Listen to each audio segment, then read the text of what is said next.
کسی بستی میں ایک عورت بڑی صالح اور پاک باز عبادت گزار ہر وقت اللہ کی یاد میں مشغول رہتی تھی۔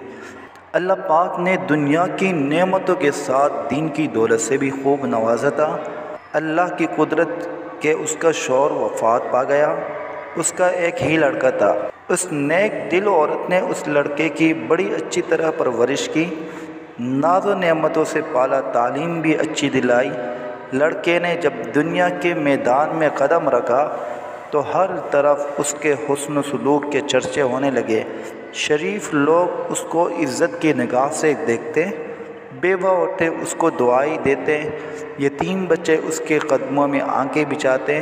یہ سب اس وجہ سے کہ وہ ہر ایک سے حسن مراتب سے پیش آتا اور غریبوں سے ہمدردی کرتا، خیرات صدقات دیتا۔ غرض اس کی بستی میں کوئی ایسا فرد نہ تھا جو اس سے خوش نہ تھا۔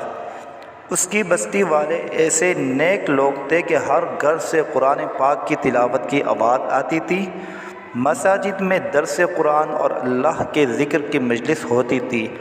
غرض اس بستی کا ہر گھر جنت کا نمونہ تھا۔ ہر فرد دوسرے کا غمخوار، ایثار اور شرافت کا پتلا تھا۔ یہ لڑکا دیہات سے باہر شہر میں آنے جانے لگا۔ کچھ عریانی اور بے حیائی کا مظاہرہ کرنے والی عورتوں پر اس کی نظریں پڑنے لگیں۔ آہستہ آہستہ اس کی دوستی نیکوں سے ہٹ کر بدوں سے جڑنے لگی۔ پھر وہ راستے سے بھٹک گیا۔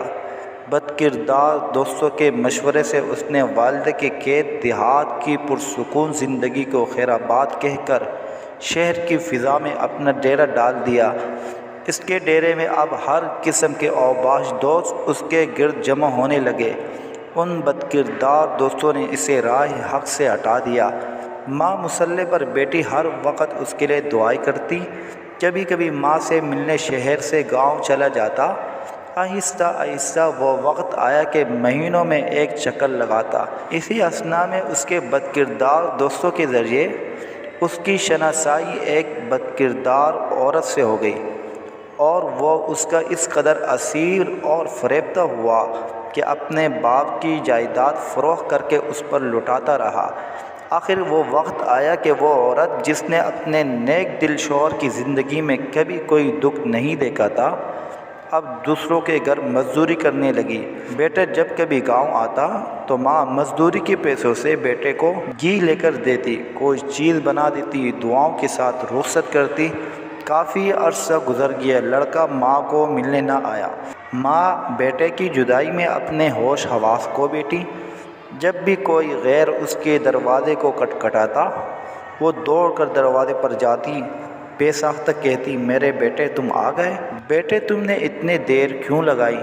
جب معلوم ہوتا کہ گلی کے کسی بچے نے دروازہ کھٹکھٹایا تھا تو دل پر ہاتھ رکھ کر پھر مصلی پر آ کے بیٹھتی اور رونا شروع کر دیتی۔ روتے روتے اس نیک دل کی بینائی بھی جواب دے گئی۔ اور پھر جب اس لڑکے کے پاس کچھ نہ رہا تو اس عورت نے اپنے یاروں سے مشورہ کیا کہ اب اس سے جان چھڑائی جائے۔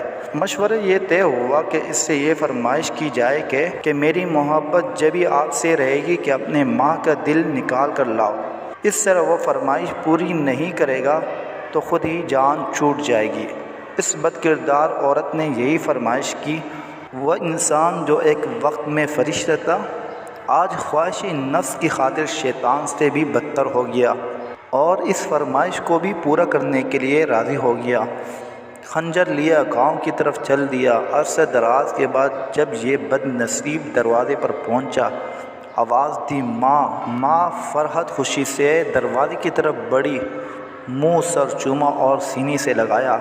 اس بدبخت نے خنجر نکالا، ماں کے سینے پر مارا، ماں کا دل نکال کر چل دیا۔ آسمان پر اندھیرا چھا گیا، اللہ کا عرش ہل گیا، فرشتوں نے دعائیں دی، ظلم کی انتہا ہو گئی۔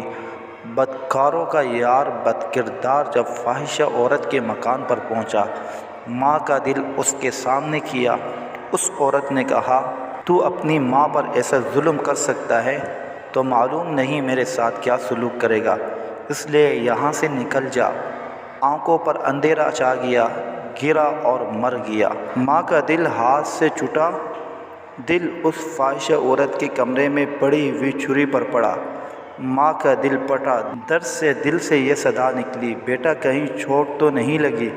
ماں کی عظمت، ماں کی شفقت، ماں کی محبت، ماں کے احسانات کو نظر انداز کر کے عورتوں کے آگے جھکنے والوں اور ماں کو حقارت کی نگاہ سے دیکھنے والوں، تم پر اللہ کی لعنت، تم پر فرشتوں کی لعنت، تم پر پیغمبروں کی لعنت، تم پر تمام نیک انسانوں کی لعنت۔ توبہ کر لو، نیکی کی راہ اختیار کر لو، ماں کے قدموں پر سر رکھ لو، اس وقت تک سر نہ اٹھاؤ جب تک کہ وہ راضی نہ ہو جائے، چاہے تم کو موت تک سر رکھنا پڑے۔